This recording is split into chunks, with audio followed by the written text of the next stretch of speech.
There's a moment in every person's life when they realize the world doesn't operate on fairness.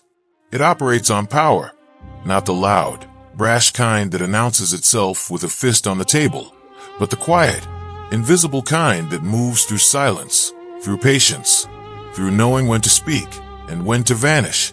Imagine standing in a room where everyone else knows the rules of a game you didn't even know was being played. That's the reality most people live in. But what if you could learn those rules? What if you could see the chessboard while others are still looking for the pieces? Today, we're diving into one of the most controversial, most misunderstood, and most powerful books ever written about human nature and the dynamics of control. This isn't just a book.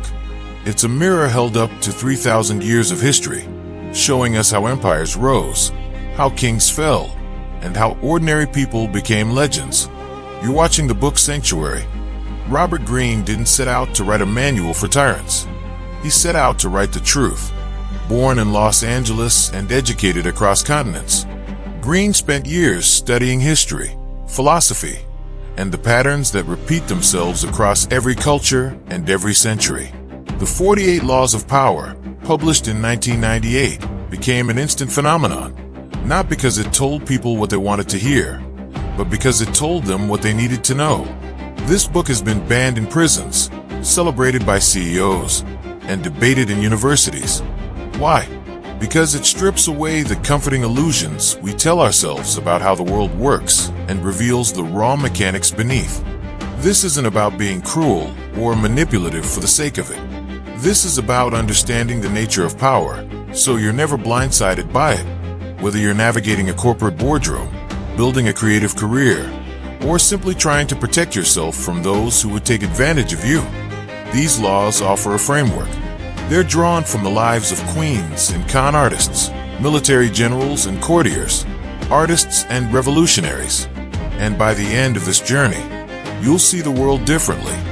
You'll notice the games being played around you. You'll recognize the moves before they're made.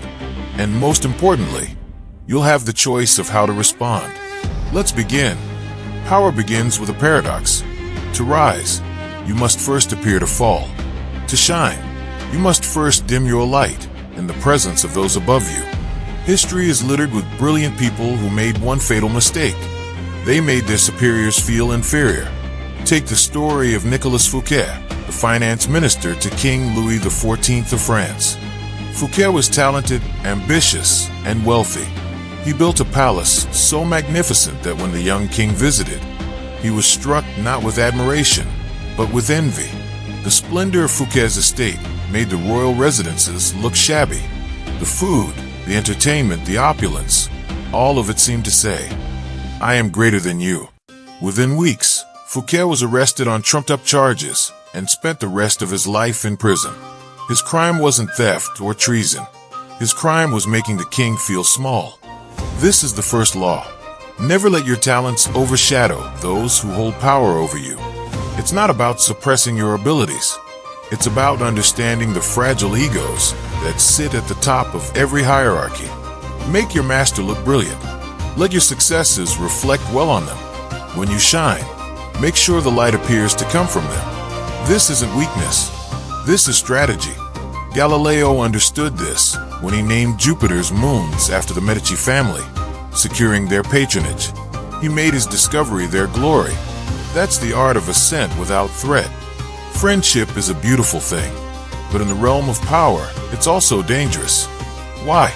Because friends expect things. They believe loyalty should override merit. They think shared history entitles them to favors, positions, and blind trust. And when you can't deliver, or when you have to make a hard decision, that friendship curdles into resentment faster than you can imagine. Enemies, on the other hand, have something to prove. They're hungry, focused, and desperate to earn your respect. They won't take you for granted because they can't afford to. Michael Corleone understood this in The Godfather when he kept his enemies closer than his friends. History shows it too. Emperor Sung of China hired the general who had fought against him because he knew that man's loyalty, once earned, would be absolute. He had no illusions, no entitlement, only the need to prove himself. Friends hired for loyalty often grow complacent. They coast on the relationship, and when you need excellence, you get excuses. Worse, if you rise too high, friends may secretly resent your success. They remember when you were equals, and your elevation reminds them of their stagnation. That's when betrayal blooms in the soil of old affection. This doesn't mean you should discard all friendships. It means you should never let personal feelings cloud your judgment when stakes are high. Keep a clear line between work and personal life. Hire for competence, not camaraderie. And when you convert an enemy, you gain not just a worker, but a warrior. Imagine playing poker with all your cards face up. Absurd, right? Yet that's exactly what most people do in life. They telegraph their moves, announce their plans, and wonder why others block them at every turn. The third law is simple but profound. Keep people off balance. If they don't know what you're after, they can't defend against it. If they can't read your intentions, they can't use them against you. The great Renaissance diplomat Talleyrand was a master of this. He served 5 different French regimes, from the monarchy through Napoleon to the Restoration, and died wealthy and respected. How? By never revealing his true loyalties. He would nod thoughtfully in meetings, offer cryptic advice, and always leave multiple interpretations of his stance. People couldn't pin him down, so they couldn't destroy him. He was the fog through which others stumbled. This law operates on several levels. First, use decoys. Talk passionately about one goal while quietly pursuing another. Send smoke signals in a false direction. Second, practice strategic silence. Not everything requires a response. Sometimes the most powerful answer is a slight smile and a change of subject. Third, reveal your thoughts selectively. Share enough to seem open, but hold back the core.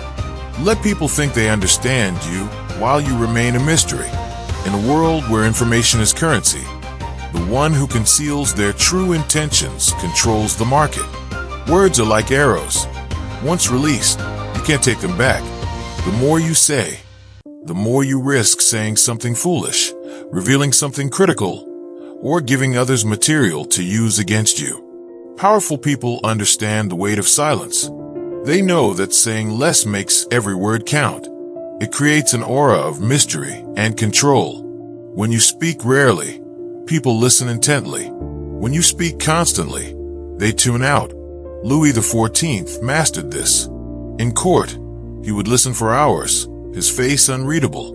When he finally spoke, every ear strained to catch his words. Ministers would debate for days what he meant by a simple phrase. His silence wasn't absence, it was presence amplified. Compare this to those who nervously fill every gap with chatter, explaining and over-explaining until their position is weak and their motives transparent. Brevity also protects you. The less you say, the less can be misquoted, misunderstood, or used as evidence against you. In arguments, the one who keeps calm and says little often appears more in control than the one ranting with passion. There's also a psychological element. Silence creates anxiety in others. They rush to fill the void, often revealing more than they intended. In negotiations, the person who speaks first usually loses. The pause, the pregnant silence, becomes a tool. It forces the other party to bid against themselves, to offer more just to break the tension. Learn to love the power of the unspoken. Cultivate the discipline to hold your tongue. Let your actions speak, and when you must use words, make them count. Your reputation is the cornerstone of your power. It precedes you into every room, colors every interaction, and can open doors or slam them shut before you even arrive. Once established, reputation has a self-fulfilling quality. People see what they expect to see. If you're known as brilliant, your ideas will be received enthusiastically. If you're known as unreliable, even your best work will be doubted.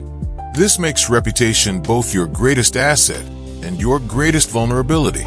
Building reputation requires patience and consistency. It's not about a single grand gesture, but about accumulating small victories, small demonstrations of your character and competence. Be known for something specific. Don't try to be everything to everyone. Are you the problem solver? The creative genius? The loyal ally? The ruthless negotiator? Pick your archetype and embody it until it becomes synonymous with your name. But here's where it gets strategic. You must also actively guard against attacks. Reputation can be destroyed faster than it's built. A single scandal, a well-placed rumor, a moment of weakness captured and spread. These can undo years of work. That's why you must be vigilant. Monitor what people say about you.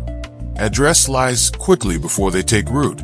And if someone attacks your reputation, respond with overwhelming force. Don't let the wound fester. Counterattack, not with emotional defense, but with facts, with demonstrations of character, or by subtly destroying the credibility of your attacker. There's also an offensive dimension to this law. You can shape others' reputations as well. If someone stands in your way, you don't have to destroy them directly. Undermine their reputation, and they destroy themselves. Plant seeds of doubt. Let others discover their flaws. The court of public opinion is merciless, and once reputation shifts, reality follows. In a world drowning in noise, invisibility is death. If you're not seen, you don't exist. If you don't exist, you have no power. The sixth law is about commanding the spotlight, not through neediness, but through strategic presence. Attention is the currency of the modern age, and those who master its flow master the age itself. Think of P.T. Barnum, the master showman. He understood that it didn't matter if the attention was positive or negative. What mattered was that people were talking. He created spectacles, controversies, and mysteries. He knew that being ignored was the only real failure. Even bad publicity could be spun into interest and interest into profit. The key is to be memorable, to create an image that burns into people's minds. This doesn't mean you have to be loud or obnoxious. Attention can be courted through mystery, through beauty, through shock, through excellence. The method depends on your context. In a corporate world, it might be delivering a presentation so compelling that people talk about it for weeks. In creative fields, it might be a signature style that's instantly recognizable. The principle remains: stand out, be different, create moments that people can't ignore. But there's a subtlety here. Attention for its own sake can backfire. It must be directed toward building your larger goals. Every moment in the spotlight should reinforce your reputation, your brand, your power base. Random attention dissipates. Focused attention accumulates. Also, learn to control the narrative. Don't just seek attention, shape it. Be the one who tells the story of who you are and what you represent. And when you've achieved a position of power, continue to court attention. The moment you fade from view, others will move to replace you. Visibility is maintenance. It's not a one-time achievement, but an ongoing campaign. This law sounds cynical, and it is. But it's also how empires are built. No great achievement is the work of one person. Yet history remembers names, not teams. Edison didn't invent the light bulb alone. He had an entire laboratory of talented engineers. But Edison took the credit, secured the patents, and became a legend. Was it fair? No. Was it effective? Absolutely. The strategy here is twofold. First, surround yourself with talented people. Don't be threatened by their abilities. Use them. Hire people smarter than you in specific domains. Let them pour their expertise into your vision. Your role is not to be the best at everything, but to orchestrate the best. You're the conductor, not the entire orchestra. Second, structure things so that all roads lead back to you. Be the face, the voice, the name associated with success. This requires careful management. You can't be too blatant, or you'll breed resentment and rebellion. Give your team enough recognition to keep them motivated, but not so much that they become independent power centers. Praise them privately, reward them well, but ensure that publicly you are the sun around which they orbit. And here's the crucial part. You must actually add value. If you're simply a parasite taking credit for others' work without contributing vision, leadership, or strategy, your team will abandon you. But if you provide the framework, the opportunity, and the direction, then taking credit isn't theft, it's leadership. There's also a defensive element. If you allow others to take credit for successes you've enabled, they gain power at your expense. They become the indispensable ones. You become a footnote. In the game of power, that's a losing position. When you go to others, you play on their turf. You're reactive, defensive, and at a disadvantage. But when you make them come to you, you control the environment, the timing, and the terms. This is the art of strategic positioning. Don't chase, attract. Don't pursue, let them seek you. Napoleon understood this when he lured enemies into overextending their supply lines in pursuit of his forces, only to crush them on ground of his choosing. In modern contexts, this might mean waiting for a client to approach you rather than desperately pitching.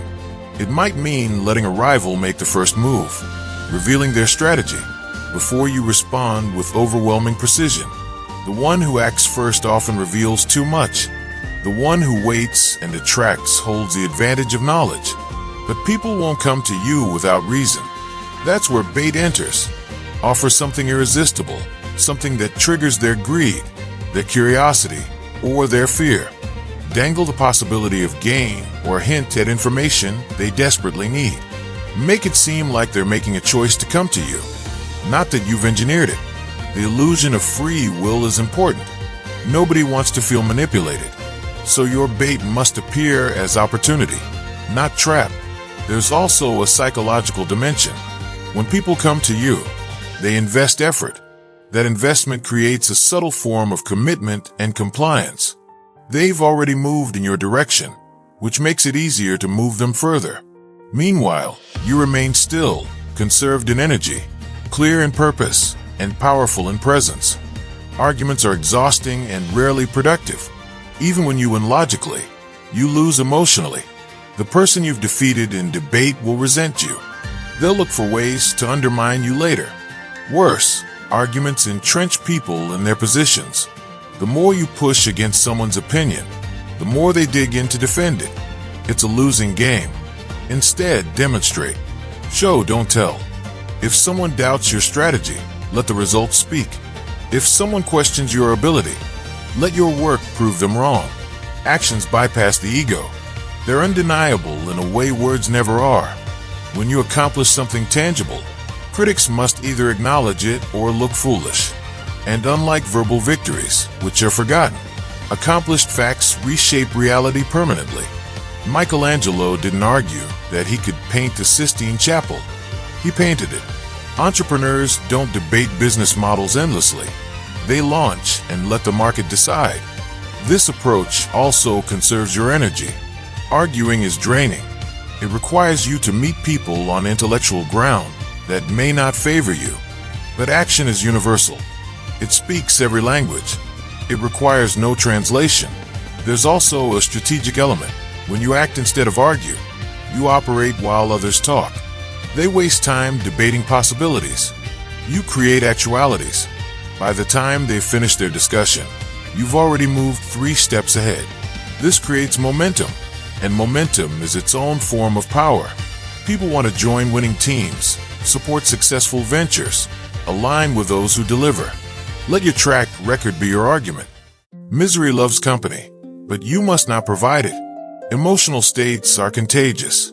Spend time with chronic complainers, pessimists, or the perpetually unlucky, and you'll absorb their worldview. You'll start seeing obstacles instead of opportunities, problems instead of solutions. Your energy will drain. Your ambitions will dim. This isn't metaphysical nonsense. It's psychological fact. We're social creatures who mirror those around us. The unlucky are particularly dangerous because their misfortune often stems from poor judgment, and poor judgment is a habit. They make bad decisions repeatedly, then wonder why life is hard. If you tie your fate to theirs, their bad decisions will drag you down too. This doesn't mean you should lack compassion. Help when you can, but don't entangle your life with theirs. Maintain boundaries.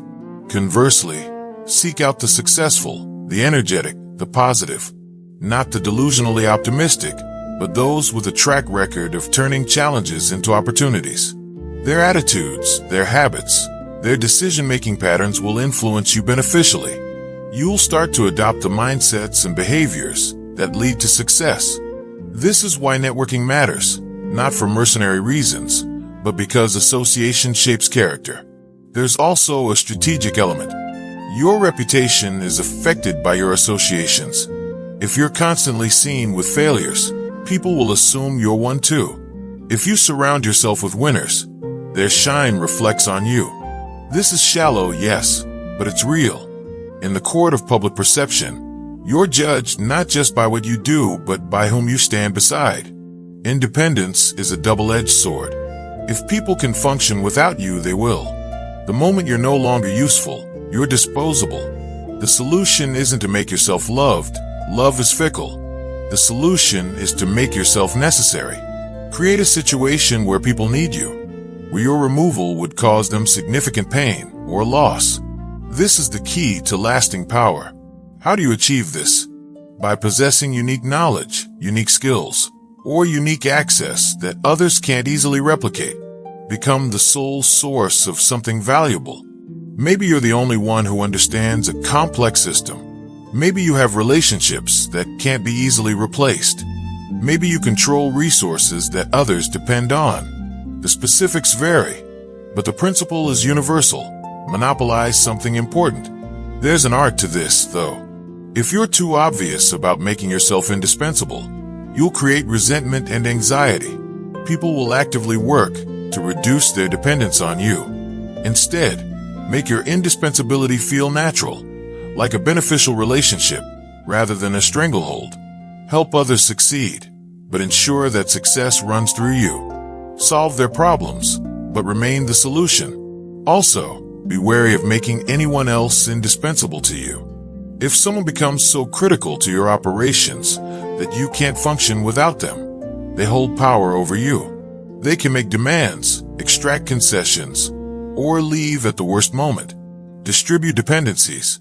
Never let any single person hold all the keys to your kingdom. A single act of unexpected generosity can open more doors than 1,000 manipulations. A moment of apparent honesty can shatter defenses that force would only strengthen. This law is about the strategic use of goodness, not as your default state, but as a tool deployed with precision. When everyone expects self-interest, selflessness becomes invisible. It disarms suspicion. It creates debt. It makes you seem trustworthy when you need to be. Con artists have known this forever. The best cons begin with the con man appearing to lose, to give, to help. They'll share a confidence, admit a weakness, or perform an act of generosity that seems to cost them. The marks guard drops. After all, this person just hurt their own interests to help me. They must be genuine. That's when the trap closes. This isn't advocating fraud, but recognizing the psychological mechanism. People trust those who appear vulnerable or generous, especially in contexts where everyone else is guarded. In negotiations, admitting a small truth can make everything else you say seem more credible. In conflict, a gesture of goodwill can confuse an enemy, make them hesitate, or even convert them. But the key word is selective. If you're generous to everyone all the time, you're not strategic. You're just naive. Your generosity loses impact. It's expected, not valued. Instead, be strategic. Be generous at moments when it will have maximum effect. Be honest about small things that don't matter so you can deceive about big things that do. This also builds credit. When you genuinely help someone without apparent motive, you create an obligation, often an unconscious one. Later, when you need a favor, they'll feel compelled to reciprocate. It's not calculated in a cold sense. It's how human relationships naturally work. We keep an internal ledger of debts and favors. Fill that ledger in your favor through well-timed generosity. Humans are fundamentally self-interested creatures. This isn't cynicism, it's biology. We're wired to prioritize our survival and advantage. When you ask for help by appealing to someone's mercy, you're asking them to override their nature. You're asking for charity. And charity is unreliable, conditional, and often comes with strings attached. It places you in a subordinate position, the beggar to their benefactor. That's a weak place to be. Instead, Frame every request in terms of what the other person gains. Don't say, "I need your help because I'm struggling." Say, "Here's how helping me benefits you." Maybe it's access to a network.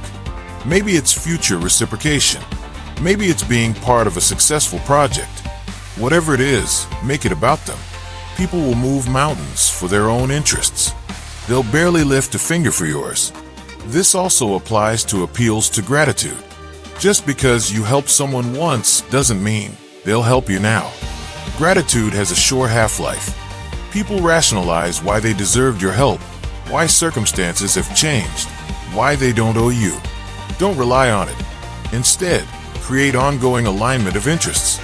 Make it so that your success continuously benefits them. Then their self-interest becomes your ally, not your obstacle. There's also dignity in this approach. You're not begging. You're proposing a mutually beneficial arrangement. You're appealing to someone as an equal who sees opportunity, not as a superior who might deign to offer pity. This keeps your power intact. And paradoxically, people respect those who understand self-interest. It's honest. It's clear. It's a language everyone speaks fluently. Information is power, and the best information comes from those who don't know they're giving it. When people see you as a friend, as trustworthy and sympathetic, they open up. They share secrets, frustrations, plans, and fears. They don't guard their words because they don't see you as a threat. This makes casual conversation a goldmine of intelligence. Every social interaction is an opportunity to gather data that can be used later, to understand motivations, to predict actions, to identify weaknesses. This doesn't mean you should be a duplicitous monster with no real relationships. It means that even in genuine friendships, you should pay attention, notice patterns, remember details, understand agendas, and in more strategic relationships, those with rivals, colleagues, or uncertain allies, asking innocent questions can reveal everything you need to know. People love to talk about themselves. Encourage them. Listen carefully. Don't interrupt. Let them fill the silence with more than they intended. Also, learn to ask indirect questions. If you want to know someone's plan, don't ask directly. Ask about their challenges, their priorities, their recent activities. The answer will be in the pattern, not the statement. And always be aware of what you're revealing. Remember, others may be playing this game with you. Guard your own words while harvesting theirs. In group settings, be the listener, not the talker. The quiet one in the corner hears everything. The loud one in the center hears nothing because they're too busy broadcasting. Observation is a superpower in a world where everyone is desperate to be heard. Half measures breed resentment and future conflict. If you're going to move against someone, don't wound them, finish them. A wounded enemy is the most dangerous kind. They retain enough power to strike back, and they're now motivated by pain and humiliation. They'll dedicate themselves to your destruction. This is why mercy in conflict is often strategic folly. It's not cruelty to be thorough, it's prudence. History is full of rulers who spared their enemies only to be destroyed by them later. The Romans usually enslaved or killed defeated leaders precisely because leaving them alive meant leaving embers that could reignite. In modern contexts, this doesn't mean violence, it means thoroughness. If you're exposing someone's corruption, expose all of it. If you're competing with a business rival, don't just match them. Dominate them so completely they can't recover. If you're ending a toxic relationship, cut all ties cleanly. No lingering connections, no opportunities for revenge. This law also prevents prolonged conflict. Partial victories lead to stalemates, to ongoing drains of resources and attention. Total victory brings peace. Yes, it sounds ruthless, but consider the alternative. A festering wound, a resentful enemy plotting in the shadows, years of looking over your shoulder. Sometimes the kind thing, to yourself and even to them, is a clean, decisive end. There's also a deterrent effect. When others see that you don't do things halfway, they'll think twice before challenging you. Your reputation for thoroughness becomes a shield. People will choose accommodation over conflict because they know conflict with you is all or nothing. The more present you are, the less you're valued. Familiarity breeds contempt, or at least indifference. When you're always available, always around, you become part of the furniture. People stop noticing you. They stop appreciating your contributions. But when you withdraw, when you become scarce, suddenly your value spikes. People wonder where you are. They realize what they're missing. They start competing for your time and attention. This is why celebrities carefully manage their public appearances. Too much exposure and they become tiresome. Strategic absence and every appearance becomes an event. The same principle applies in every domain. If you're always saying yes to every meeting, every social invitation, every request, you train people to take you for granted. Your time seems infinite, therefore worthless. But if you're selective, if you sometimes disappear to work on your own projects, if you're occasionally unavailable, people will value your presence more when you do appear. There's a balance, obviously. Disappear too long and you're forgotten. The key is periodic, strategic absence. Establish your value first, then withdraw. Let people feel your absence. And when you return, do so in a way that reminds everyone of your worth. This law also protects you from burnout. Constant availability is exhausting. It leaves no time for reflection, planning, or regeneration. By building in absence, you create space for yourself while increasing your value to others. In relationships, this manifests as not being needy or clingy. Give your partner space. Don't be always available. Maintain your own interests in life. Paradoxically, this often strengthens the relationship because it prevents suffocation and keeps desire alive. Predictability is comfortable for others, dangerous for you. When people can anticipate your moves, they can counter them. When they understand your patterns, they can manipulate you. But when you're unpredictable, when your actions don't follow a clear pattern, you create anxiety and fascination. People can't prepare. They can't relax. They're always slightly off balance, which means you're always in control. This doesn't mean being random or chaotic. It means breaking patterns strategically. Sometimes you're generous, sometimes ruthless. Sometimes you move quickly, sometimes you're patient. Sometimes you're visible, sometimes you vanish. The inconsistency keeps everyone guessing. They can't put you in a box. They can't reduce you to a simple algorithm. Tyrants throughout history have used this. Stalin was famous for it, summoning advisors to meetings where they didn't know if they'd be promoted or executed. That's an extreme, but the principle applies in less dramatic contexts. In negotiations, sometimes you walk away from great deals, making others wonder what you really want. In management, sometimes you reward behavior you previously punished, keeping employees attentive and adaptive rather than coasting on assumptions. There's also creative value here. Unpredictability makes you interesting. It prevents boredom. People stay engaged because they never know what you'll do next. But you must maintain core reliability in critical areas. Be unpredictable in style, timing, and methods, but not in your ultimate competence or integrity. If people think you're unreliable at fundamental things, you just seem chaotic, not powerful. When threatened, the instinct is to withdraw, to build walls, to isolate yourself from danger. But isolation is its own danger. When you cut yourself off, you lose access to information. You don't hear the rumors spreading about you. You don't see the alliances forming against you.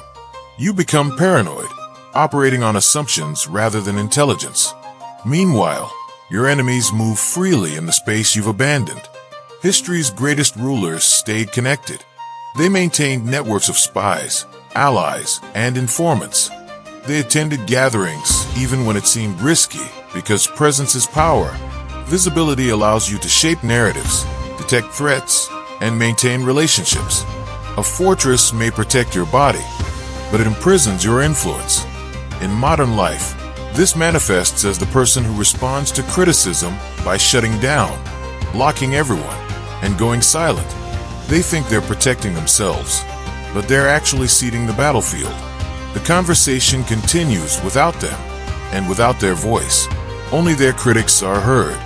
Better to stay engaged, to respond strategically, to maintain presence even when it's uncomfortable.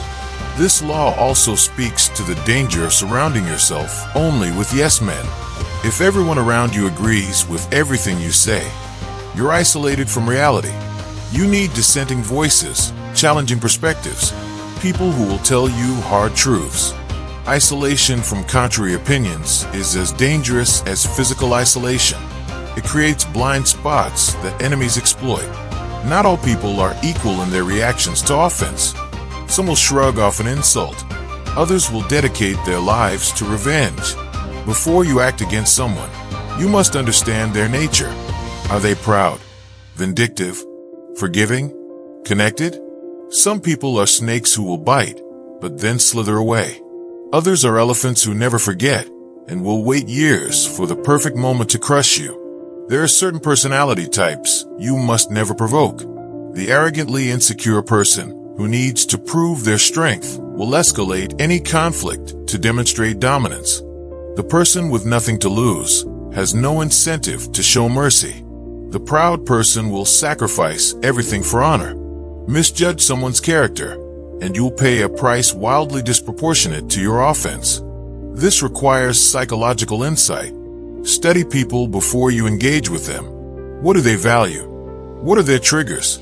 What's their history of handling conflict? Sometimes it's better to endure a small injustice than to provoke someone whose response will be catastrophic. And when you must move against someone, know their nature so you can anticipate their reaction and prepare accordingly. This also applies in reverse. Let people know that you're the wrong person to offend. Build a reputation for disproportionate response. Not in every small matter, but when someone truly crosses you, respond with such severity that others take note. This creates a deterrent effect. Most conflicts are avoided not by niceness, but by the knowledge that the cost of conflict is too high. Freedom is power. The moment you commit to a person, a faction, or an ideology, you limit your options. You inherit their enemies. You're bound by their decisions. You lose the flexibility to navigate changing circumstances. Meanwhile, those who remain uncommitted can play all sides, extracting benefits from everyone while remaining beholden to none. This doesn't mean having no principles. It means not tying yourself to others' fortunes. In Renaissance Italy, the great powers Venice, Florence, Milan constantly shifted alliances based on current advantage. They had no permanent enemies or permanent friends, only permanent interests. This flexibility allowed them to survive in a chaotic political landscape where rigid loyalty meant extinction. In modern contexts, this might mean not becoming too identified with a single company, industry, or leader. Maintain multiple options. Keep other opportunities warm even when you're currently committed elsewhere. Don't burn bridges. Stay cordial with everyone, because you never know when circumstances will shift and you'll need to realign. There's also psychological freedom in non-commitment. You can judge situations objectively rather than through the lens of loyalty. You can change course when evidence demands it rather than stubbornly sticking with failing positions because you've publicly committed. And you avoid the trap of identity fusion, where your sense of self becomes so tied to a group or person that their failure becomes your failure. The art is appearing sufficiently committed to gain trust and cooperation while maintaining internal freedom. This is the tightrope of the wise. Pride hates feeling superior to nothing. People need to feel smarter, more capable, more sophisticated than those around them. When you allow someone to believe they're more intelligent than you, their guard drops. They become careless. They underestimate you. And underestimation is a gift. It means they won't see your move until it's too late. This law requires swallowing your ego. It's hard to play dumb when you're smart, to nod along to foolish ideas, to let someone explain things you already understand. But the strategic value is immense. While they're busy feeling superior, you're observing, learning, and planning. You see their blind spots because they're too confident to hide them. You understand their strategy because they assume you're not capable of understanding. History's great spies and infiltrators mastered this. They seemed harmless, simple, even a bit slow. People dismissed them, spoke freely around them, and revealed secrets they would have guarded from someone they perceived as an equal. In business, letting a competitor think you're weaker or less innovative than you are can cause them to become complacent while you prepare to overtake them. There's also a social dimension. People feel comfortable around those they perceive as less threatening. If you're always demonstrating your brilliance, you make enemies and create envy. But if you occasionally play the fool, laugh at yourself, and let others feel superior, you become likable. People drop their defenses. They help you because helping you makes them feel magnanimous. And all the while, you're gathering information, building relationships, and positioning yourself for the moment when you reveal your true capabilities. The key is knowing when to drop the mask. You can't play dumb forever, or you'll be treated as dumb permanently. The art is playing down your intelligence until the critical moment, then revealing your true strength in a way that's devastating to those who underestimated you. The surprise itself becomes a weapon. There are moments when fighting back is suicide, when the enemy is too strong, when circumstances are overwhelming, when resistance will only get you destroyed. The wise choice is surrender, but not passive, defeated surrender. Strategic surrender. Surrender that buys you time, preserves your resources, and positions you to fight another day when conditions favor you. This is the art of bending without breaking. Like a willow tree in a storm, you yield to the wind rather than snapping like an oak. Your temporary submission keeps you alive, while rigid resistance would mean death. And here's the paradox. This surrender can become a form of control. When you give your enemies what they think they want, they often relax their guard. They believe they've won. They stop watching you carefully. That's when you begin rebuilding in the shadows. History shows this pattern repeatedly. Nations that surrender to invaders, then slowly undermine the occupiers through subtle resistance until conditions allowed open rebellion. Leaders who stepped down from power, avoiding assassination, then returned when their enemies had destroyed each other. The short-term humiliation of surrender is nothing compared to the long-term annihilation of futile resistance. In personal conflicts, this might mean apologizing even when you don't fully believe you're wrong, just to end a destructive standoff. It might mean accepting a temporary setback at work rather than making yourself a target by fighting every battle. Choose your battles carefully. Some hills aren't worth dying on. Surrender those positions, conserve your resources, and focus on wars you can win. There's also psychological warfare in surrender. It confuses aggressive opponents. They're prepared for resistance, not capitulation. Your sudden yielding throws them off balance. They don't know how to respond. Some will accept victory and move on. Others will wonder if it's a trap, becoming paranoid and making mistakes. Either way, you've changed the dynamic from one where they controlled through force to one where you control through unpredictability. There are moments when fighting back is suicide, when the enemy is too strong, when circumstances are overwhelming, when resistance will only get you destroyed. The wise choice is surrender, but not passive, defeated surrender. Strategic surrender. Surrender that buys you time, preserves your resources, and positions you to fight another day when conditions favor you. This is the art of bending without breaking. Like a willow tree in a storm, you yield to the wind rather than snapping like an oak. Your temporary submission keeps you alive, while rigid resistance would mean death. And here's the paradox. This surrender can become a form of control. When you give your enemies what they think they want, they often relax their guard. They believe they've won. They stop watching you carefully. That's when you begin rebuilding in the shadows. History shows this pattern repeatedly. Nations that surrender to invaders, then slowly undermine the occupiers through subtle resistance until conditions allowed open rebellion. Leaders who stepped down from power, avoiding assassination, then returned when their enemies had destroyed each other.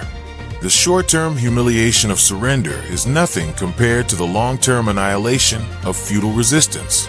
In personal conflicts, this might mean apologizing even when you don't fully believe you're wrong, just to end a destructive standoff. It might mean accepting a temporary setback at work rather than making yourself a target by fighting every battle. Choose your battles carefully. Some hills aren't worth dying on. Surrender those positions, conserve your resources, and focus on wars you can win. There's also psychological warfare in surrender. It confuses aggressive opponents. They're prepared for resistance, not capitulation. Your sudden yielding throws them off balance. They don't know how to respond. Some will accept victory and move on. Others will wonder if it's a trap, becoming paranoid and making mistakes. Either way, you've changed the dynamic from one where they control through force to one where you control through unpredictability. The court, whether royal or corporate, operates on unwritten rules. Those who understand and master these rules rise. Those who violate them fall, no matter how talented. The perfect courtier isn't necessarily the most skilled at the job itself. They're skilled at navigating the social dynamics that surround power. This is the art of indirection, of achieving goals through influence rather than direct force. What does this look like? First, effortless appearance. Never seem to be trying too hard. Don't show your ambition too nakedly. Let your maneuvering appear natural, even accidental. Second, master timing. Know when to speak and when to listen, when to advance and when to retreat, when to ask for favors and when to grant them. Third, understand that everything is performance.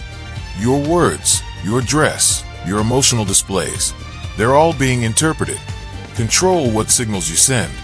The perfect courtier is also a master of flattery, but subtle flattery, not the obvious, groveling kind that insults the recipient's intelligence. Instead, make people feel good about themselves in ways they don't consciously notice. Mirror their values. Echo their opinions in slightly different words. Show deference to their expertise. People love those who make them feel important, intelligent, and valued. But perhaps most critical, avoid stepping on toes. The court is full of egos and territories. The person who offends others, even unintentionally, even while being competent, will be destroyed by coalitions of the offended. Better to be somewhat less capable, but well-liked and brilliant but despised. This isn't about being fake. It's about recognizing that human organizations are social before they're rational. Master the social, and the rational follows. The court, whether royal or corporate, operates on unwritten rules. Those who understand and master these rules rise. Those who violate them fall, no matter how talented. The perfect courtier isn't necessarily the most skilled at the job itself. They're skilled at navigating the social dynamics that surround power.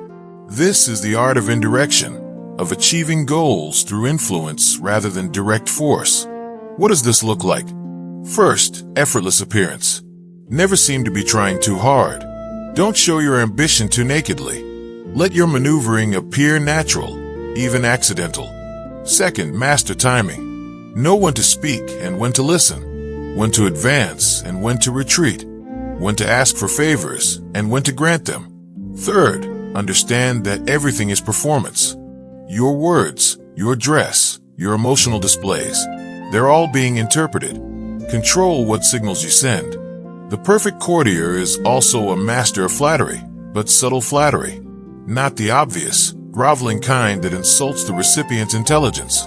Instead, make people feel good about themselves in ways they don't consciously notice. Mirror their values. Echo their opinions in slightly different words. Show deference to their expertise. People love those who make them feel important, intelligent, and valued. But perhaps most critical, avoid stepping on toes. The court is full of egos and territories. The person who offends others, even unintentionally, even while being competent, will be destroyed by coalitions of the offended. Better to be somewhat less capable, but well-liked and brilliant but despised. This isn't about being fake. It's about recognizing that human organizations are social before they're rational. Master the social, and the rational follows. You must seem a paragon of civility and efficiency. Your good name and reputation depend on maintaining appearances. So never appear smudged by mistakes or nasty deeds. This requires scapegoats and cat's paws. When something goes wrong, when dirty work needs doing, you need buffers between yourself and the action. Someone else's hands get dirty while yours remains spotless. This is how power protects itself.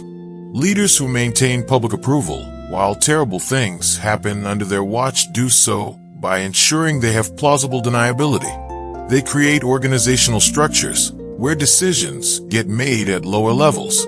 They delegate the unpleasant tasks. And when things go wrong, there's always someone else to blame, someone who misunderstood or acted without authority. Meanwhile, the leader expresses shock, fires the scapegoat, and emerges with reputation intact. In less dramatic contexts, this might mean having difficult conversations through intermediaries, firing someone through HR rather than directly, having your lawyer send a threatening letter rather than confronting someone yourself. It's not cowardice. It's understanding that some necessary actions carry reputational costs, and those costs should be borne by buffers, not by you directly. There's also the cat's paw strategy, named after the fable where a monkey uses a cat's paw to pull chestnuts from a fire.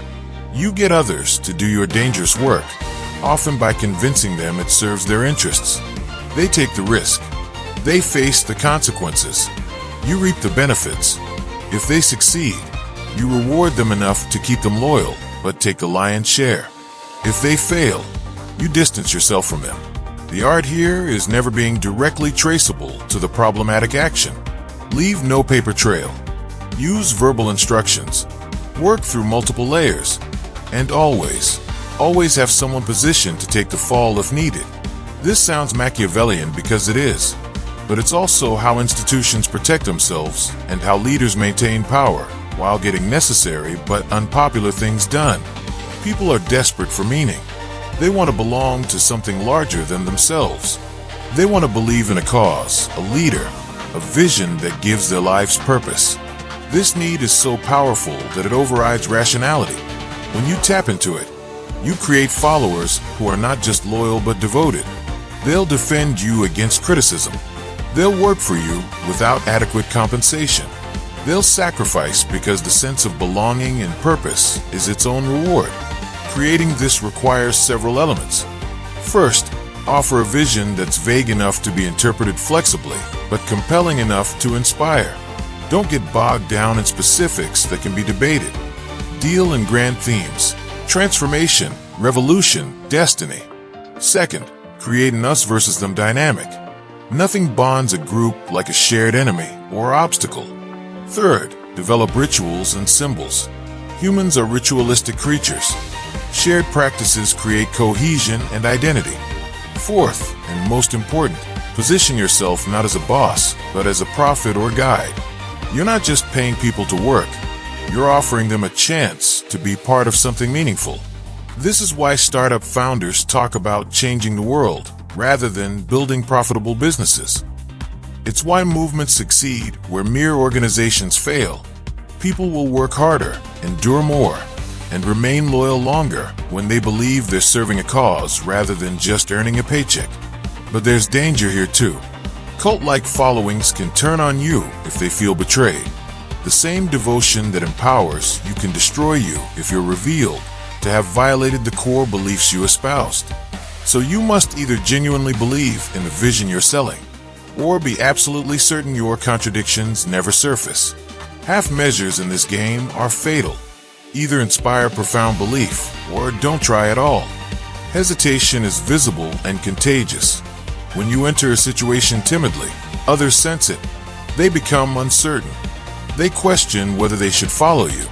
But boldness, even if not fully justified, inspires confidence. It makes others believe you know what you're doing. It creates momentum that carries everyone forward. And often, the act of moving boldly creates the conditions for success that wouldn't have existed if you'd waited. Boldness also intimidates. When someone acts with absolute confidence, others assume they have power, knowledge, or resources they don't want to challenge. This can be pure perception, but perception becomes reality. The bold person gets away with things the timid person never could, not because they have more right, but because they act as if they do. Think of people who walk into exclusive clubs without invitations and get in because they carry themselves like they belong. or entrepreneurs who secure meetings with powerful people because they approach with such confidence that saying no seems absurd, or artists who price their work high and get it because bold pricing suggests bold value. The world treats you how you treat yourself. If you act like you're worth attention, respect, and resources, others are likely to agree.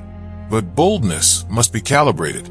There's a difference between confidence and recklessness. Bold action should be backed by reasonable preparation. You're projecting confidence beyond what you feel, not beyond what you've done.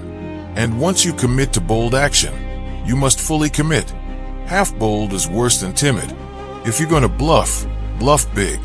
If you're going to make a move, make it decisively. Lukewarm boldness convinces no one and leaves you exposed. Also, understand that boldness covers mistakes. When you act boldly and fail, you can often spin it as bad luck or timing rather than incompetence. But when you act timidly and fail, everyone assumes you were never capable in the first place. Boldness creates narrative flexibility that caution doesn't. Most people plan the first few steps of any endeavor and then hope for the best. This is why most endeavors fail. The obstacles that destroy them were predictable, but they weren't predicted. The wise planner thinks through the entire sequence before making the first move. What happens if I succeed at step 3? What happens if I fail? What will my enemy's response be? Where are the points of vulnerability? How do I exit if things go wrong? This kind of planning prevents you from winning battles, but losing wars. You might achieve an immediate goal only to find it's put you in a worse strategic position. You might defeat an enemy only to find their defeat created 2 new enemies. By thinking all the way to the end, you avoid Pyrrhic victories. You ensure that each step leads logically to your ultimate objective. There's also resource management. When you plan to the end, you know how much time, money, and energy the whole journey will require. You don't run out of resources 3/4 of the way through and have to abandon everything. You don't overextend. You don't commit to paths you can't complete. This is especially critical in conflicts. Many people start fights they can't finish, then find themselves trapped in escalating commitments. Planning also reveals dead ends before you waste time on them. Some paths look promising initially, but lead nowhere. By thinking them through completely, you spot the terminal problems and avoid them. This saves enormous amounts of wasted effort. And when you do commit to a path, you move with confidence because you've already visualized the endpoint. You know where you're going, which makes every intermediate step clearer. But remain flexible. A plan to the end isn't a rigid script. It's a map, and maps need updating when terrain changes. The act of planning prepares your mind to adapt intelligently rather than react blindly when circumstances shift. People admire natural talent more than hard work. If they see how much effort went into your success, it seems less impressive. But if your success appears effortless, it seems like magic. It suggests you possess some innate quality others lack. This perception enhances your mystique and makes your achievements seem more significant than they are. Great performers understand this. They practice endlessly backstage, but make the performance look spontaneous. Athletes train brutally, but make their movements look fluid and easy. Masters in any field hide the labor that created their mastery. The audience sees only the graceful result, never the awkward repetition that preceded it. There's also strategic value in hiding your methods. If people don't see how you achieve things, they can't replicate your success. Your expertise remains mysterious, which keeps you valuable. The moment you reveal that your genius is actually just consistent application of learnable techniques, you've demystified yourself. You've made yourself replaceable. This doesn't mean you should never teach or share, but be selective. And when you do reveal techniques, reveal intermediate ones while keeping the deepest insights to yourself. Let people think they've learned your secret, while your real secret remains hidden. Also, avoid complaining about how hard you work. Nobody wants to hear it, and it diminishes the perception of your accomplishments. If something was difficult for you, that's your problem. Present only the polished result. There's a balance, though. In some contexts, showing the work can be valuable. It demonstrates commitment, builds sympathy, or teaches others. But in competitive environments, where perception is power, effortlessness is your friend. It elevates you above the grind and makes you seem touched by something extraordinary. Freedom of choice is an illusion that satisfies people while you maintain control. The art is to present options that all serve your interests. Let them feel autonomous while you've already determined the outcome. This is the technique of the forced choice. Do you want the meeting Tuesday or Wednesday? Either way, there's a meeting. Do you prefer option A or option B? Either way, you're not considering option C, which would actually threaten me. Politicians are masters of this. They frame debates so that all acceptable positions serve the system, while truly radical alternatives are dismissed as unrealistic before discussion even begins. The population argues passionately about choices that barely differ, never realizing the fundamental structure isn't on the table. You can apply this in negotiations. Offer two contract versions that differ in minor ways, but both contain your essential terms. Let them negotiate the minor points while accepting the major framework. This also works by controlling the information others base decisions on. If you determine what facts are relevant, what context is provided, what alternatives are even mentioned, you shape the decision without making it. You're the architect of the choice landscape. Others walk through it feeling autonomous, never realizing you designed every path to lead where you wanted. There's also the strategy of setting up no-win choices for opponents. Present them with options where every choice damages them in some way. They must choose their own form of defeat. Meanwhile, you remain untouched. This is psychological warfare at its subtlest. You force them to be complicit in their own downfall because they technically chose it. But be subtle. If the manipulation is too obvious, it breeds resentment and rebellion. The art is making the controlled choice feel like genuine freedom.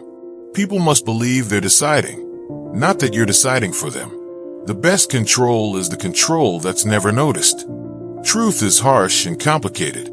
Fantasy is beautiful and simple. People don't want to hear about gradual improvement through sustained effort. They want to hear about transformation, about shortcuts, about magic solutions that bypass difficulty.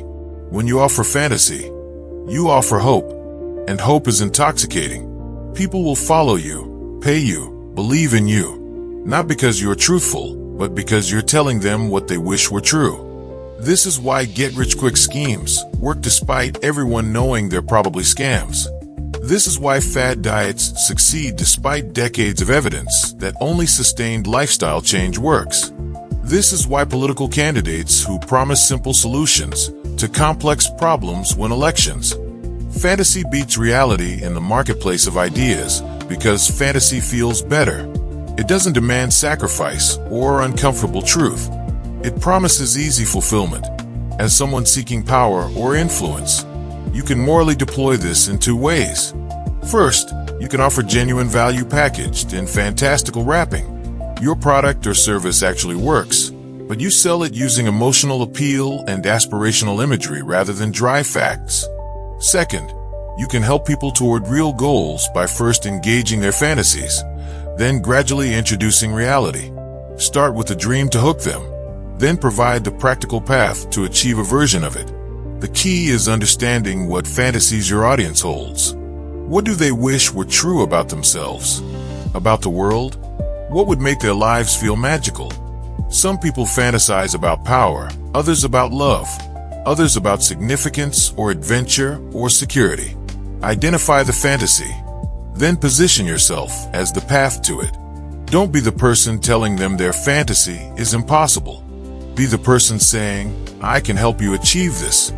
Even if the this you deliver is a tempered, realistic version. Everyone has a weakness, a need, a secret desire, or a hidden pain. This is their thumbscrew, the psychological pressure point that gives you leverage. Finding it requires observation, conversation, and patience. But once you know what someone truly wants or fears, you can influence them far more effectively than through force or logic. You're speaking directly to their core motivation. For some, The thumbscrew is vanity. They need to be seen as intelligent, attractive, or important, threaten that self-image or offer to enhance it, and you have power over them. For others, it's insecurity. They're terrified of being exposed as frauds or failures. For others, it's love, family, money, legacy, or revenge. The specific weakness varies, but everyone has one. Nobody is invulnerable. How do you discover it? Listen more than you talk. Watch what makes them emotional. What do they brag about? What do they avoid discussing? What patterns emerge in their stories and complaints? Often, people reveal their deepest needs through what they criticize in others. They're actually describing their own fears. The person constantly calling others sellouts probably fears they've sold out. The person mocking others' insecurities is usually deeply insecure. Once you've identified the thumbscrew, use it judiciously. If you press too obviously or too often, you'll create an enemy who understands you found their weakness and works to eliminate it or hide it. Instead, use it subtly. Frame proposals in terms of their core need. When you need compliance, gently remind them of what they fear or desire. Make them feel you're helping them achieve their deepest goal, even when you're actually serving your own. This isn't about cruelty. It's about effectiveness. People respond to their own interests, not yours. If you can't speak to their interests, you can't influence them. The thumbscrew is simply the most efficient point of influence, the place where the least pressure produces the most movement. How you carry yourself determines how others treat you. If you act apologetic, uncertain, or self-deprecating, people will treat you as lesser. But if you carry yourself with dignity, confidence, and self-respect, others will unconsciously grant you status. This isn't about arrogance or putting others down. It's about refusing to diminish yourself. It's about having standards and boundaries that communicate you value yourself, which makes others value you. Royalty throughout history understood this. Their power wasn't just political, it was performative. They carried themselves as if they were special, and that performance created the reality. They didn't beg or explain excessively. They stated their will and expected compliance. They didn't seek approval. They assumed it. This attitude is contagious. When you believe in your own worth, others believe in it too. This law applies to everything from how you negotiate to how you present your work. Underpricing your services suggests they're not valuable. Apologizing for taking up someone's time suggests your time isn't valuable. Accepting disrespect suggests you don't deserve respect. Each of these small degradations compounds until you're trapped in a low-status position that's difficult to escape. Better to start from a position of self-respect and maintain it consistently.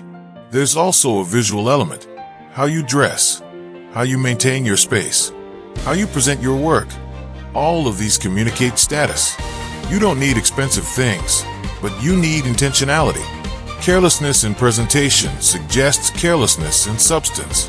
Attention to detail suggests competence and self-respect. Create a consistent aesthetic that reflects the person you're claiming to be. But this must be authentic in some way.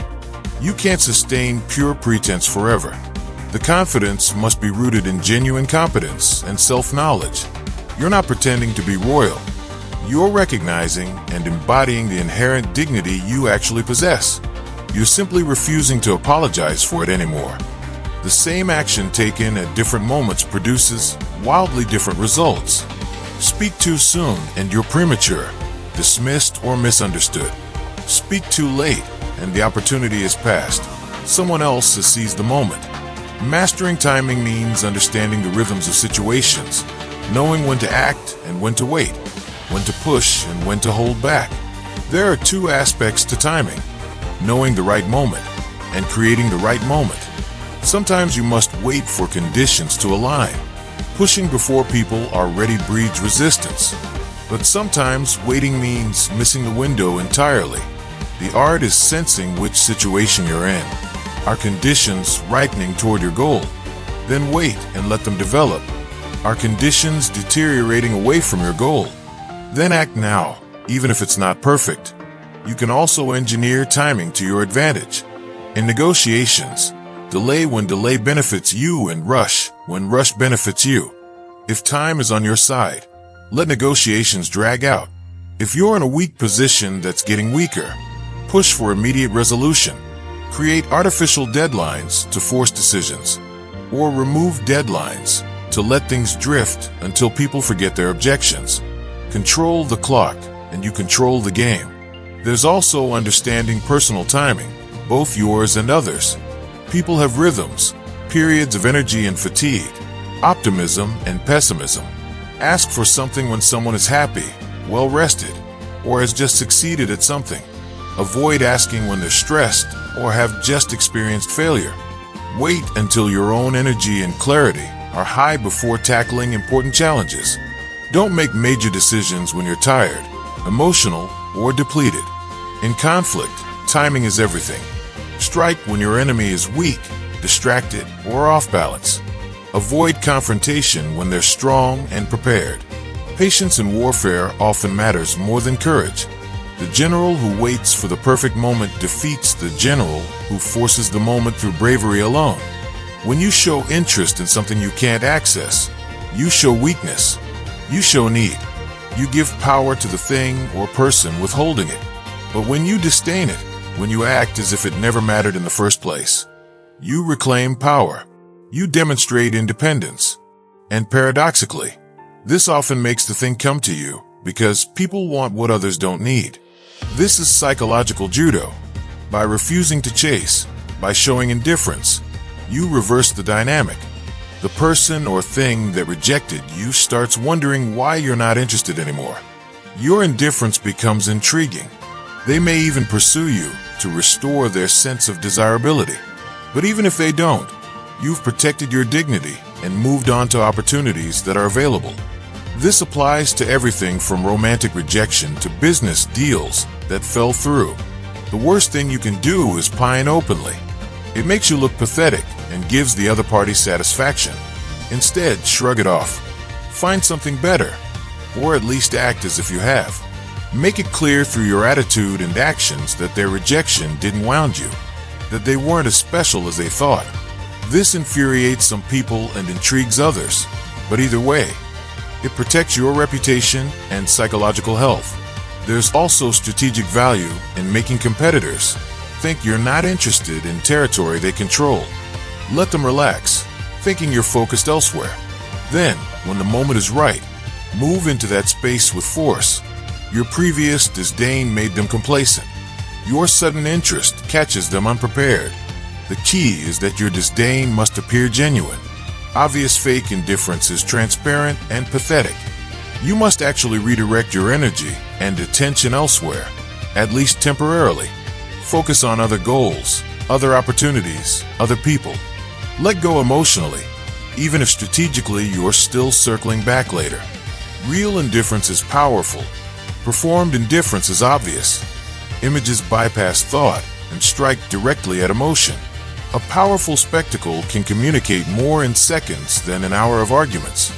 It creates memorable moments that people talk about, remember, and respond to. This is why propaganda uses symbols and ceremonies. This is why brands invest in experiential marketing. This is why religious and political movements create rituals. The spectacle imprints itself on consciousness in ways rational discourse never can. Creating a spectacle doesn't require massive resources. It requires imagination and understanding of your audience. What would surprise them? What would move them? What would they talk about tomorrow? Sometimes it's visual beauty. Sometimes it's dramatic timing.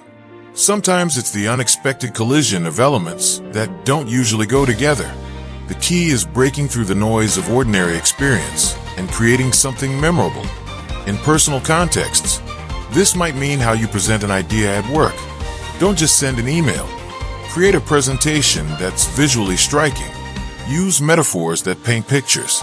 Tell a story that makes the concept come alive. In social contexts, it might mean hosting an event with a unique theme, a signature element that makes it unforgettable.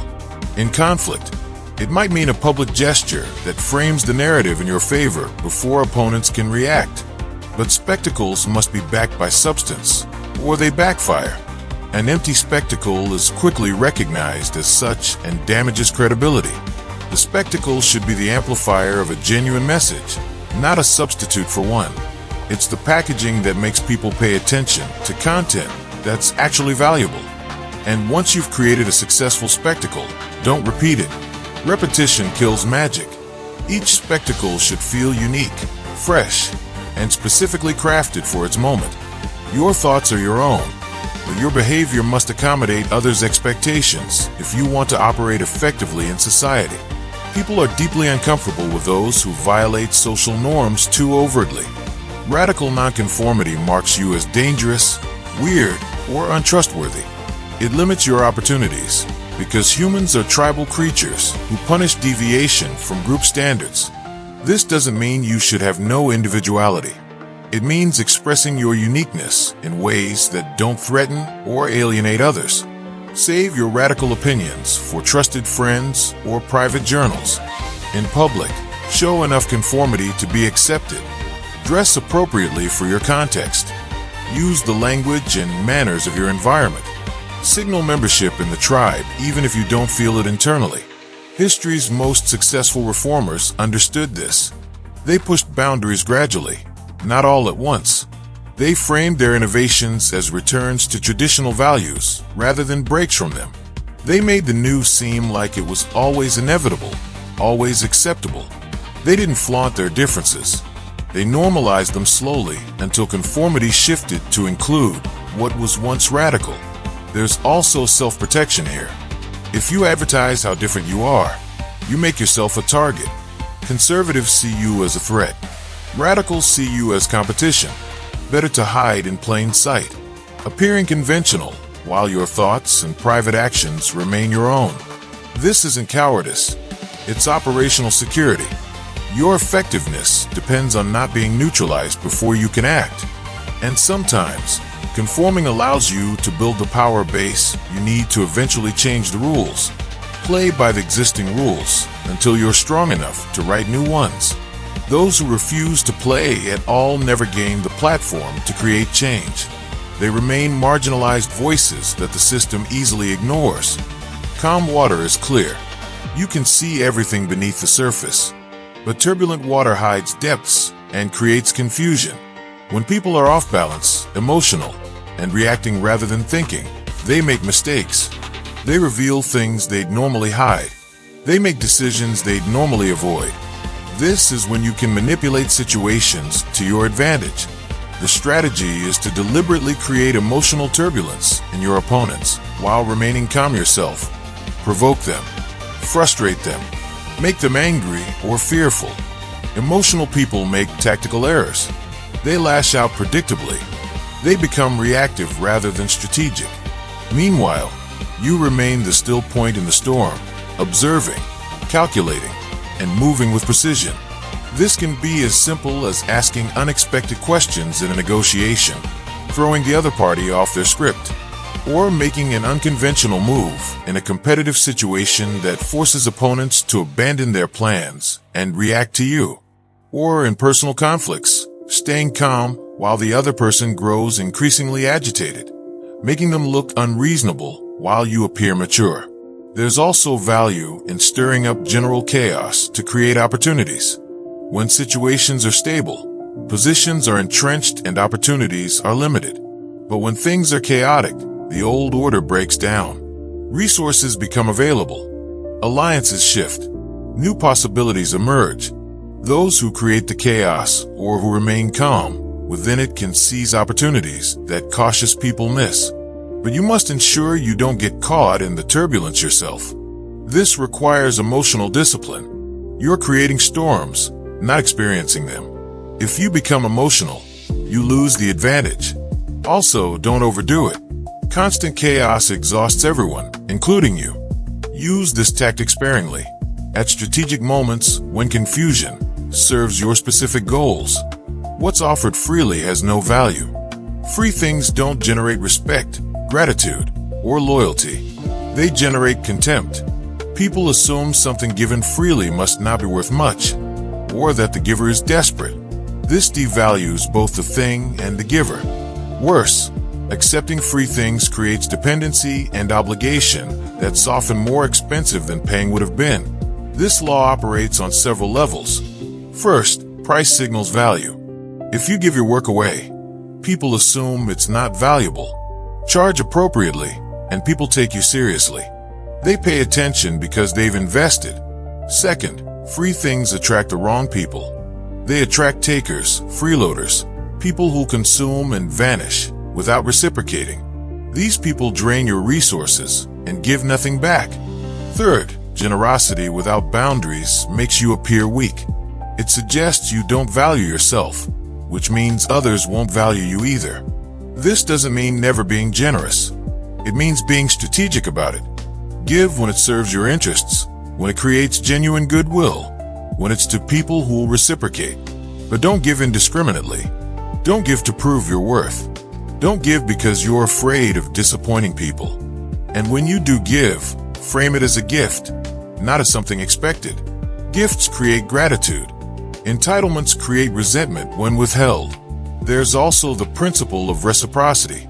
Everything of value should be exchanged, not given. Even if you're not charging money, you should receive something: loyalty, access, information, future favors, or reputation. Unbalanced exchanges create unhealthy dynamics. The giver becomes resentful. The receiver becomes entitled. Both sides lose respect for each other. And be wary of accepting free things yourself. They come with strings, visible or invisible. The lunch isn't free. You're paying with obligation, with compromised independence, with subtle debt that will be called in later. Better to pay your way and maintain freedom. When you owe nothing to anyone, you answer to no one. Following a legend is a trap. The comparison is inevitable and almost always unfavorable. The predecessor's successes will be magnified in memory, while their failures are forgotten. Everything you do will be measured against an idealized version of them. You'll live in their shadow, constantly judged by standards that may be impossible to meet. This is true whether you're succeeding a powerful parent, a beloved leader, or a legendary predecessor in any role. The solution is to avoid the comparison entirely. Don't try to fill their shoes. Create your own path. Establish your own style. Make it clear from the beginning that you're not trying to replicate what came before. You're doing something different. This might mean making visible changes early, even symbolic ones, to signal discontinuity. Or it might mean choosing contexts where you're not constantly compared to someone else. If you can't avoid the succession, then you must deliberately distance yourself from the predecessor's shadow. Sometimes this means criticizing aspects of their legacy, not cruelly, but as a way of establishing independence. Sometimes it means taking the organization in a dramatically different direction. The key is making people stop comparing and start evaluating you on your own terms.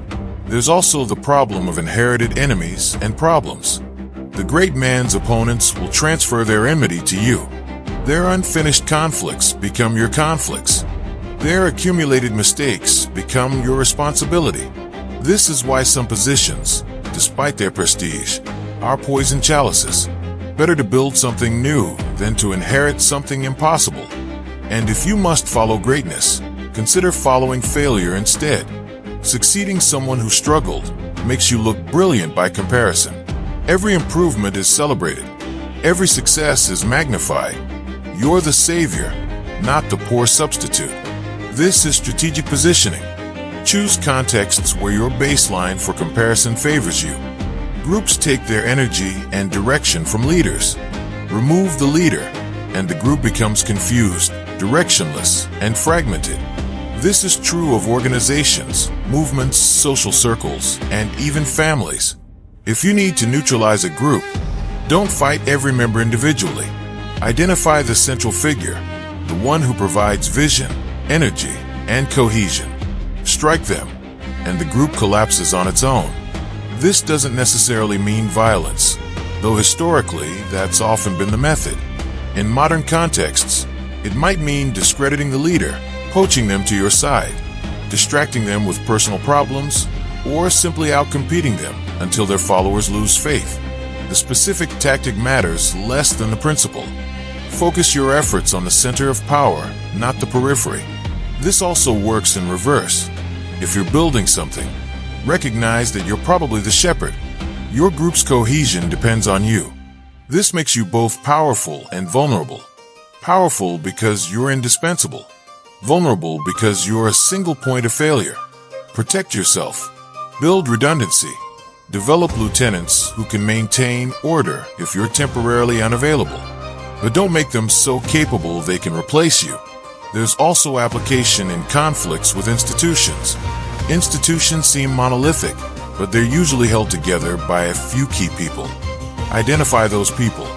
They might not be the ones with the biggest titles. They're the ones everyone actually depends on for decisions, information, or connections. If you can remove or convert those people, the whole structure weakens. This law is efficient. Why fight 1,000 people when defeating one person defeats them all? Why waste resources on symptoms when you can address the cause? The shepherd is the cause. The sheep are the symptoms. Strategic thinking always targets causes. Coercion creates resentment and requires constant enforcement. But when you win people's hearts and minds, they enforce your will themselves. They want to do what you want them to do. This is the deepest form of power. Power that doesn't look like power. Influence that feels like autonomous choice. How do you achieve this? First, understand what people value. What do they fear? What do they hope for? What narratives do they tell themselves about who they are and what they deserve? Once you understand their internal landscape, you can speak to it. Frame your goals in terms of their values. Show them how following you serves their self-image. Second, create emotional resonance. People make decisions emotionally and justify them rationally. If you can make people feel something, hope, pride, fear, belonging, you can move them far more effectively than with logic alone. Tell stories. Use metaphors. Create experiences that generate the emotions you want associated with your message. Third, be consistent. Winning hearts and minds isn't a one-time manipulation. It's an ongoing cultivation. Your message, your behavior, and your treatment of people must consistently reinforce the narrative you're building. Contradictions destroy trust and break the spell. There's also the element of giving people identity. When people join your cause, they're not just doing something, they're becoming someone. The civil rights marcher isn't just protesting, they're becoming a freedom fighter. The employee isn't just working, they're part of a team changing the world. Give people an identity they're proud of, and they'll defend it fiercely even when defending it means serving you. This is the power of ideology, of brand loyalty, of organizational culture. These aren't just abstract concepts. They're tools for shaping behavior at scale without individual coercion. Master the hearts and minds, and formal power becomes almost unnecessary. People are trapped in their own perspectives. They expect certain reactions from others. When you mirror their behavior back to them, you create profound disorientation.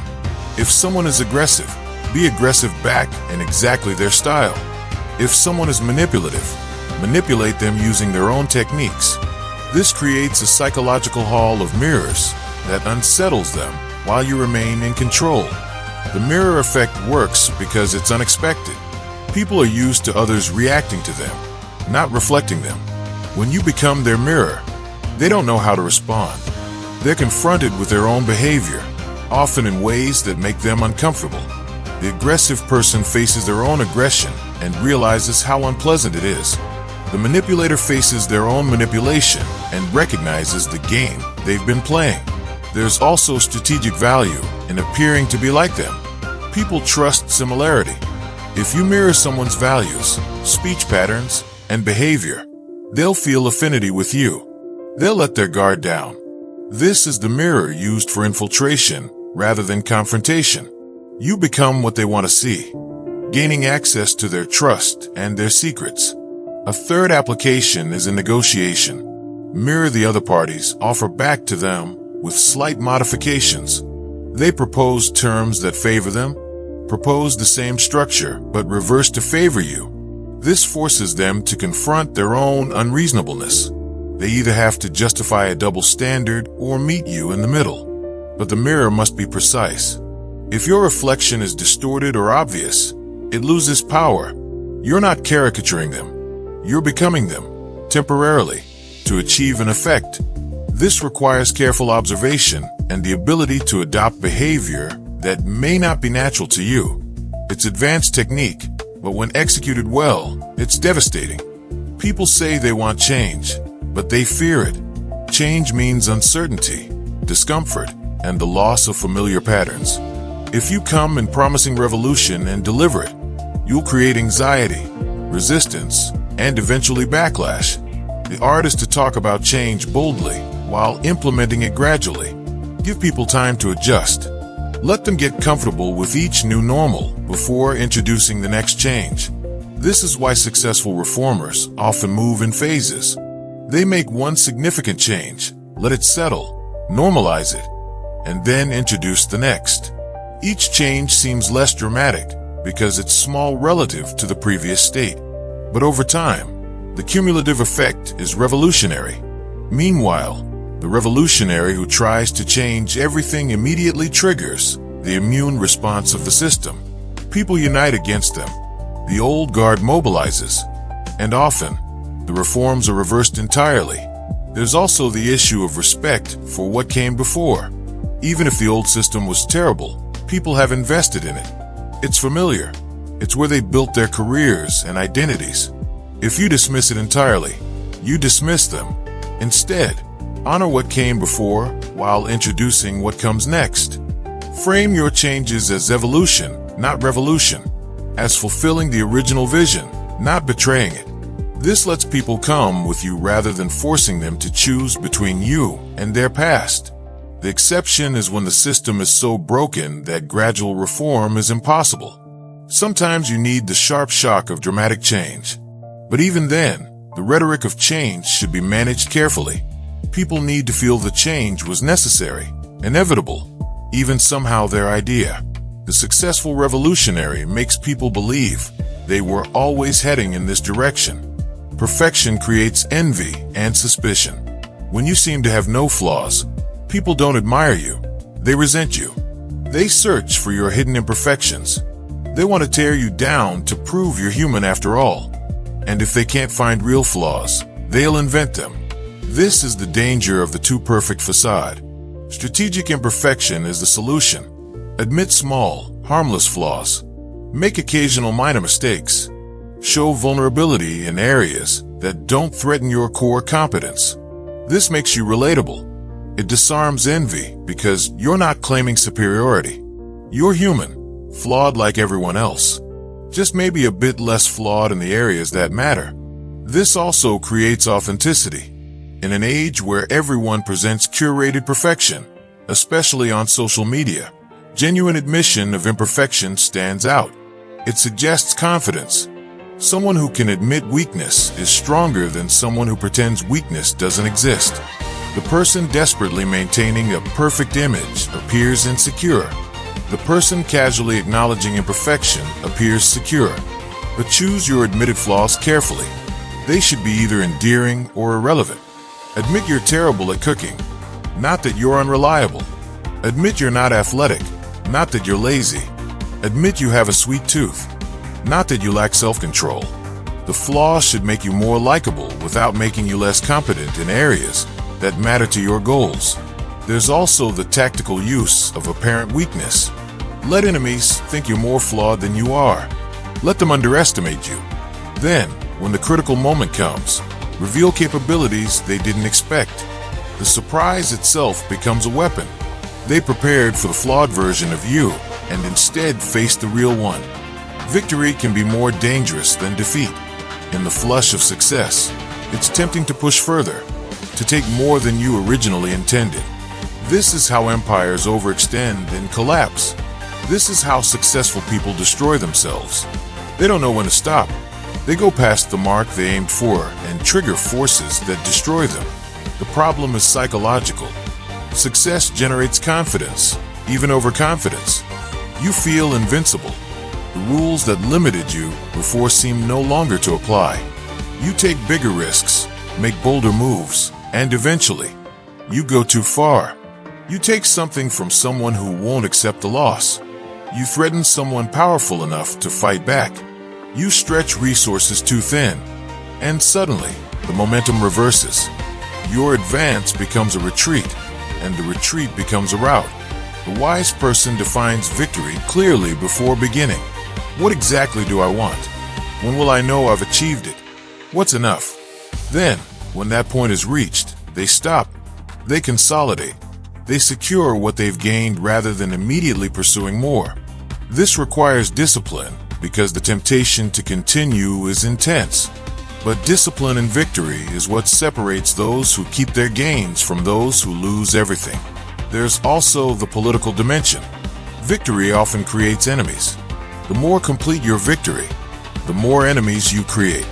Sometimes it's better to win incompletely, but sustainably, than to win completely, but create a coalition dedicated to your destruction. Leave your opponents some dignity, some resources, some hope.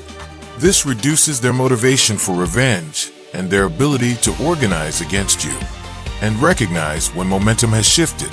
Some goals become impossible or too costly at a certain point. The wise person abandons unsalvageable positions rather than pouring more resources into them. They cut losses. They pivot. They live to fight another day rather than dying for a symbolic point. When you have a definable form, a predictable pattern, a clear strategy, you become targetable. Enemies can prepare. They can develop counters. They can predict your moves and block them. But when you're formless, like water adapting to whatever container it's poured into, you become impossible to pin down. This is the ultimate protection and the ultimate adaptability. Formlessness means refusing to be defined. Don't commit to a single strategy, style, or position. Stay flexible. When circumstances change with them without attachment to what worked before. This keeps enemies guessing. They can't prepare because they don't know what you'll do. They can't attack your weaknesses because you don't maintain fixed positions long enough for weaknesses to develop. This also means not becoming trapped by your own success. The strategy that brought you victory can become the form that leads to your defeat if you cling to it. Markets change. Opponents adapt. What worked yesterday may not work tomorrow. The formless person constantly evolves, constantly experiments, constantly adapts. They're not loyal to methods, only to outcomes. There's also emotional formlessness. Don't let people know what makes you angry, afraid, or excited. When your emotional triggers are known, you can be manipulated through them. But if your emotions seem unpredictable or inaccessible, you can't be controlled through emotional manipulation. You remain a mystery, which is its own form of power. Finally, formlessness protects against obsolescence. Organizations, careers, and individuals become irrelevant when the world changes, and they don't. The rigid break. The formless adapt. In a world of accelerating change, formlessness isn't just a combat strategy. It's a survival strategy. Those who can assume formlessness, who can be whatever the moment requires, who can transform themselves continuously, these are the ones who endure. And so we reach the end of our journey through the 48 laws of power. These aren't just historical observations. They're patterns that repeat themselves across every culture, every century, every human interaction. They operate whether you're aware of them or not. The only question is, will you be conscious of these dynamics, or will you be their unconscious victim? Understanding power doesn't make you evil. It makes you aware. It gives you choices you didn't have before.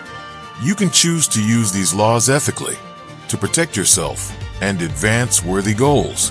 Or you can ignore them and wonder why the world seems to operate on rules nobody explained to you. But you can't escape them. They're woven into the fabric of human nature. The greatest lesson of all 48 laws might be this. Power is a game that's always being played. You might not want to play.